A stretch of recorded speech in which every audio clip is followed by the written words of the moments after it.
best possible deal. This is the covenant, by the way. This is the covenant. So God tells Abraham, if you leave your zone of comfort, if you remove yourself from your father's tent, if you move away from infantile materialistic satiation and go out into the terrible world, and you do that voluntarily, you have the adventure of your life, this is what will happen. You'll be a blessing to yourself that's genuine.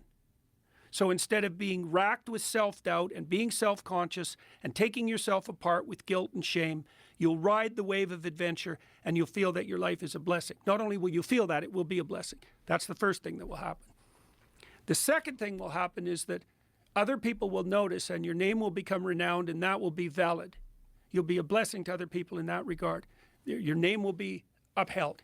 So you'll stand out among your peers, but in a justifiable manner that's a consequence of your own intrinsic merit.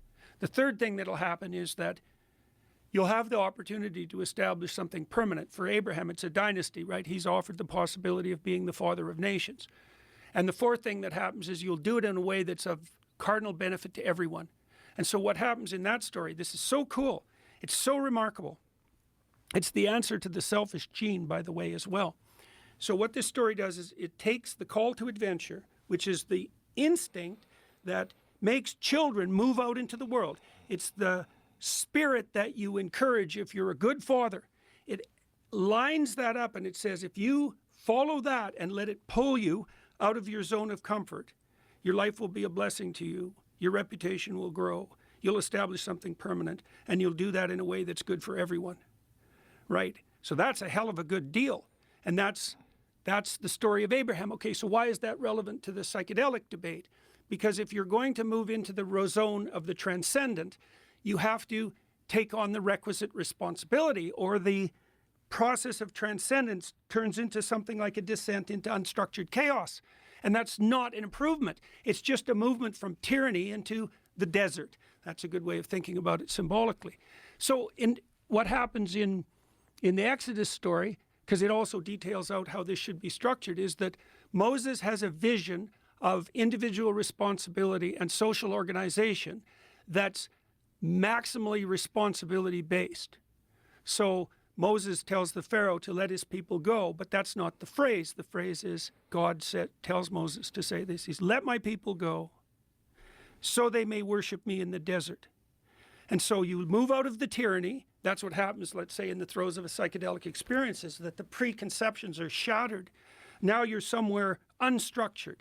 Okay, well, you can't worship what's unstructured. You have to find the proper structuring for your new freedom. The vision that's put forward in the book of Exodus is a vision of multidimensional, responsible identity. So you take on responsibility for your own life.